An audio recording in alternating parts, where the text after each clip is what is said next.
tous. Au sommet de ce journal, Ilyas Kwanda est désormais le président de l'Union nationale des transporteurs routiers autonomes du Faso, l'UNATRAF section Kadiogo.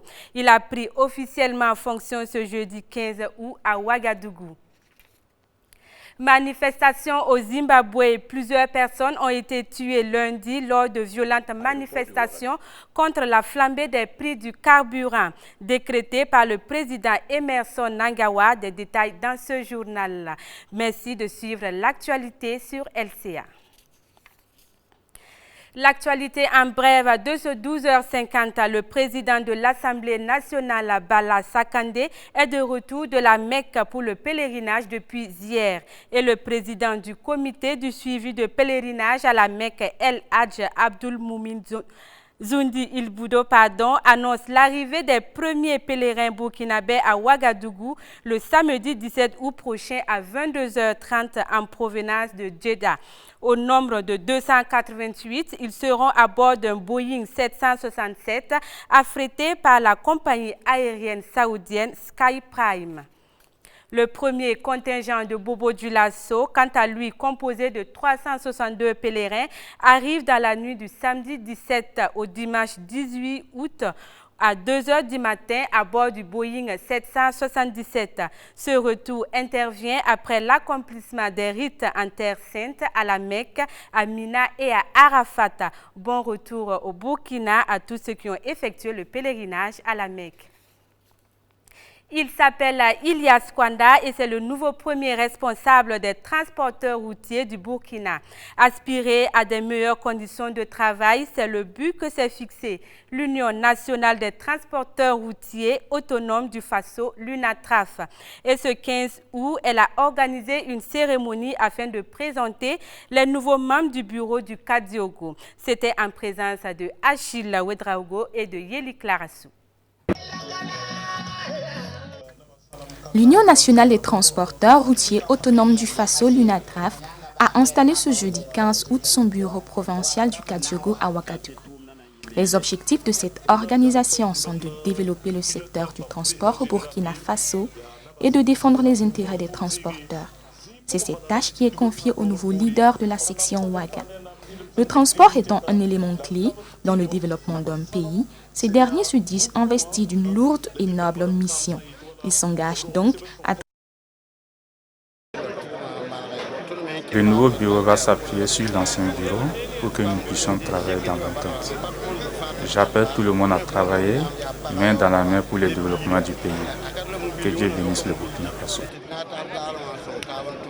Le Larli Naba Tigré, présent à cette cérémonie, a exhorté tous les membres de l'UNATRAF à plus d'ardeur au travail, et cela dans l'unité et la cohésion.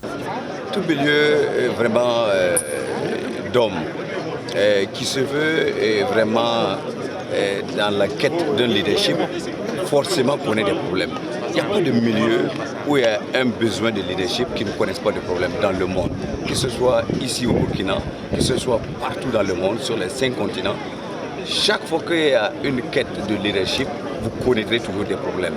Il ne faut pas dramatiser les problèmes entre les hommes. Donc travaillons tous à ce que les gens s'entendent au niveau des transporteurs, au niveau des chauffeurs, au niveau de toute organisation qui se veut un leader.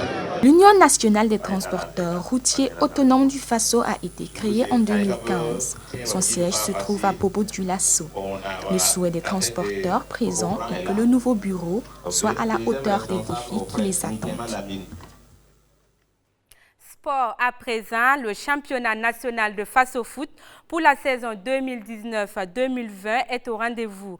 Des innovations ont été abordées au cours d'une conférence de presse qui s'est tenue le 14 août dernier à Ouagadougou. Elle porte notamment sur la nouvelle plateforme de Faso Foot dont le lien est désormais fasofoot.bf. Bachirou Sawadogo et Ahmed Nanema nous en parlent. La présentation du calendrier du championnat national de Faso Foot ainsi que les innovations majeures de la saison 2019-2020 constituent l'objet de la conférence de presse animée par la Ligue de football professionnel du Burkina ce mercredi 14 août à Ouagadougou. En termes d'innovation, il faut dire qu'il y a la poursuite de la consolidation des acquis des saisons écoulées. Comme une première innovation, nous aurons déjà le renouvellement du ballon officiel, la saison qui sera présentée dans quelques jours. Et au niveau des subventions également, nous avons les équipes de première division qui vont bénéficier cette année d'une subvention de 15 millions au lieu de 12,5 millions. Les innovations intégrées pour la saison 2019-2020 par la Ligue de football professionnel concernent également l'établissement d'une nouvelle feuille de match qui comporte la liste des 30 joueurs. Nous avons introduit pour cette nouvelle saison une nouvelle feuille de match qui va comporter la liste des 30 joueurs. Et donc les secrétaires généraux n'auront plus qu'à cocher les cases des titulaires, des remplaçants, du capitaine et du gardien. Et aussi au niveau des équipes, les différents officiels des clubs et les remplaçants qui seront sur le banc de touche seront munis d'un badge confectionné et mis à la disposition des ligues régionales. Et cela afin de pouvoir les identifier et de montrer qu'ils ont vraiment le droit d'être sur ce banc de touche. Pour une meilleure visibilité du Faso Foot, la Ligue de football professionnel a présenté sa nouvelle plateforme dont le lien est fasofoot.bf. Tour du Faso 2019, le 32e tour cycliste international du Faso est prévu pour se dérouler du 25 octobre au 3 novembre prochain. Ce sont des cyclistes de plusieurs nationalités africaines mais aussi européennes qui prendront part à cette compétition. Le parcours se tient dans l'esprit du centenaire de notre chère patrie. Il n'y a que lors de la 3e étape, la caravane va prendre la direction du Togo, précisément à Dapaon. C'est l'une des innovations de cette année. En effet, le tour fera une excursion au Togo à partir de Tinkodogo pour magnifier la capitale du Boulgou qui va abriter les festivités du 11 décembre. L'actualité hors de chez nous à présent, au Zimbabwe, la hausse des prix du carburant a provoqué une vague de colère réprimée par le pouvoir.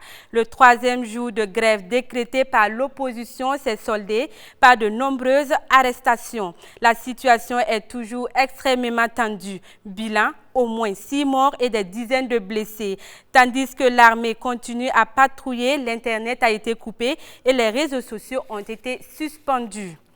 En tournée à l'étranger, le président zimbabwéen qui a arraché le pouvoir à Robert Mugabe grâce à l'armée en novembre 2017 n'a pas réagi officiellement aux troubles qui secouent son pays.